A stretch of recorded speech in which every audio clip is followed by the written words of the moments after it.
They received the worst news possible according to this insider information that I have right now.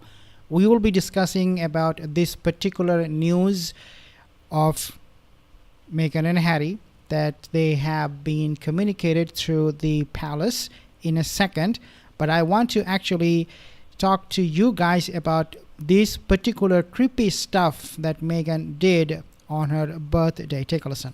On Instagram, there's not really anybody posting happy birthday to Meghan on Instagram, but luckily she's posted effusive birthday greetings to herself. Here is her post saying, let's have a look at it. Can't quite read it. Celebrating the woman behind it all. Yeah, so this is celebrating the woman behind it all. She pours her heart, vision, magic and touch into every detail. And today we raise a glass to her. Happy birthday to our founder, Meghan. That's her. As ever official. That's basically her congratulating herself. It's amazing, isn't it? With the comments off. Like, if you're confident in this messaging, wouldn't you leave the comments on so that all of your fans that are rushing to buy your rosé and your loose fruit spread would be leaving comments underneath it, praising you for being so genius, including your magic and your mixed bag of pretzels and air on With Love, Meghan? I mean, I think it says a lot that she shuts the comments off. She knows that there are going to be people in the comment section that are like, what? Why are you wishing yourself a happy birthday? Get out of here. Also, isn't it unfortunate that she shares a birthday with the Queen Mother, Queen Elizabeth's mother? True. Two things we understand from this particular message, and I find this creepy because when I see somebody wishing themselves happy birthday and nobody else is caring about this, and that person knows that nobody cares about it, is something strange.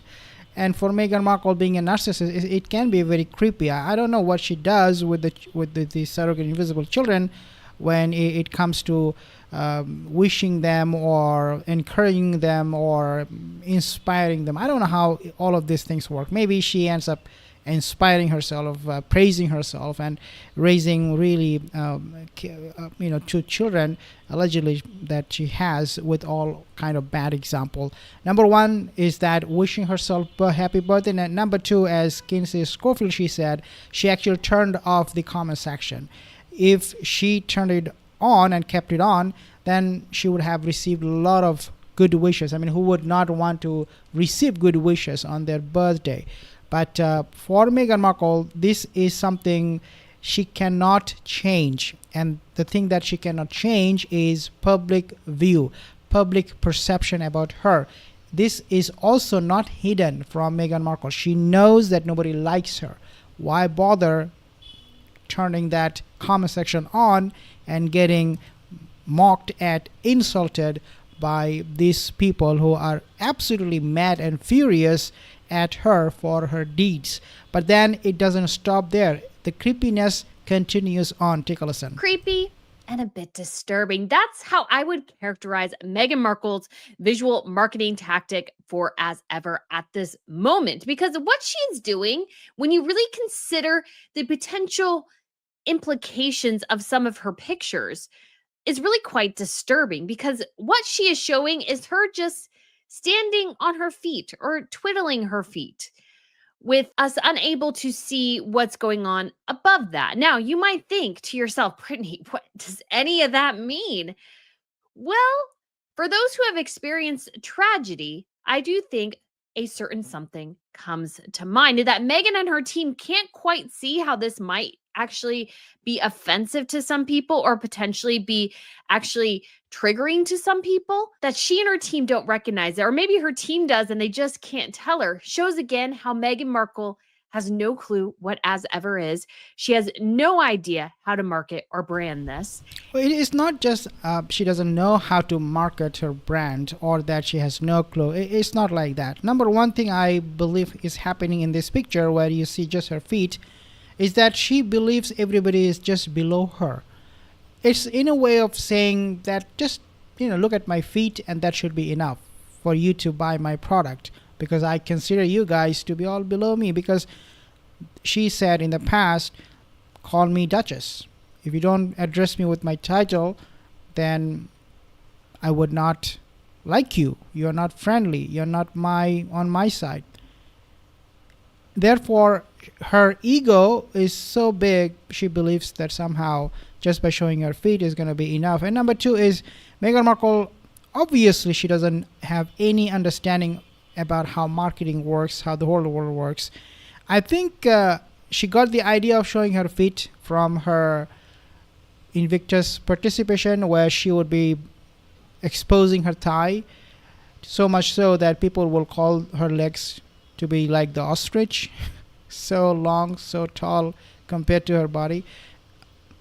I don't know. Maybe she's getting those ideas that people are paying attention to my ostrich legs. So, it's better to get some attention than getting nothing.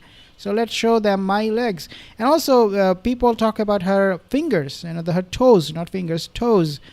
Some of them are bigger or longer than the others. So maybe she's finding a marketing opportunity there. Who knows? I'm just kidding. But this woman is 100% pathetic.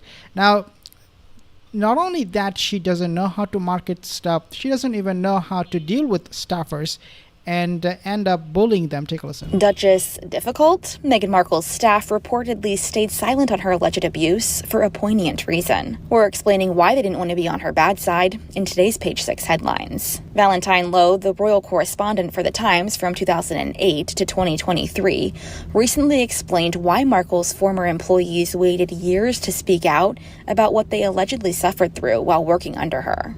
The courtiers, the hidden power behind the crowned author, claimed on Kinsley Schofield's Unfiltered podcast that they, quote, viewed her capacity for revenge as infinite. He alleged that the, quote, very fragile staff members were, quote, very worried about what Meghan would do to them before anonymously coming out with their experiences in his 2022 book. Unbelievable. They viewed her ability, the capacity, quote unquote, for revenge is infinite.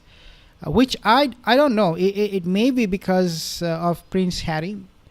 I don't think anybody would fear her the way they did, or the way they were scared of her, unless it was Harry who joined Meghan Markle in bullying those people. And we know Harry was a bully if he needed to, in order to protect, or in order to defend Meghan Markle. He will also be a bully. And a good example of that is Dr. Shanduka, her example, and how she described her experience with Prince Harry, that he was a bully. He bullied me for Meghan Markle. Also shows that Meghan Markle, when these staffers, they spoke out, Meghan was not that she was infinite in terms of her capacity of revenge, but also because of their perception. Like, they were bullied to the point where they actually saw everything in a nightmarish way when working with Meghan Markle. So they were like, this woman is so powerful, Meghan Markle. I think this is how they were feeling, that we cannot say anything. We're totally helpless. We cannot even seek help.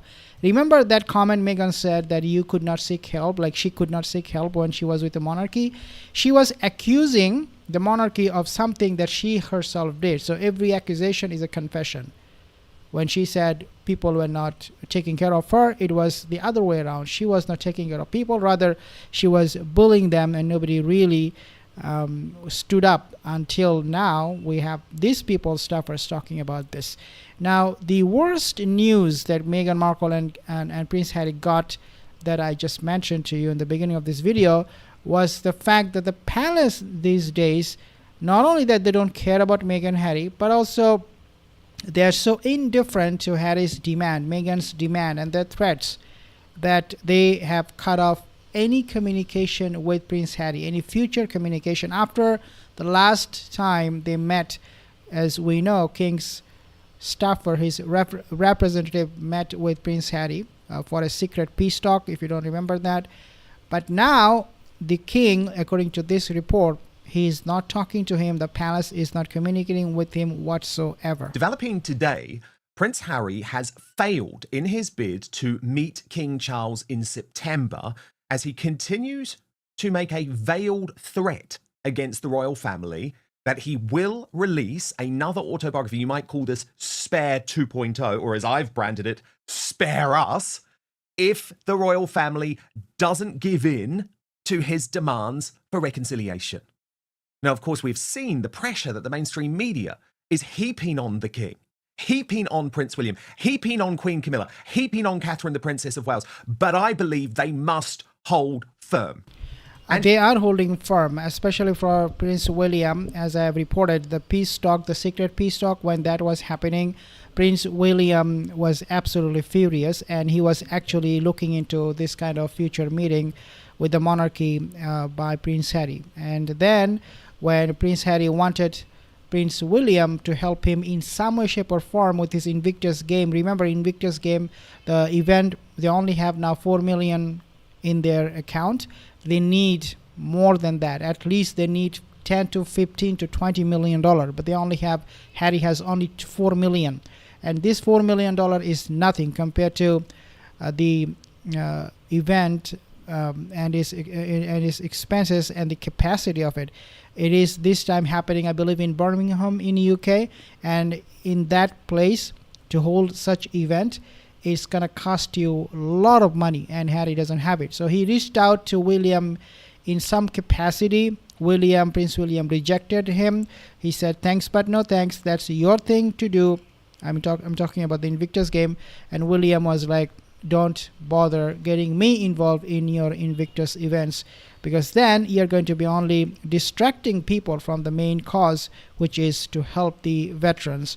But this is not the last thing that we want to discuss in this video.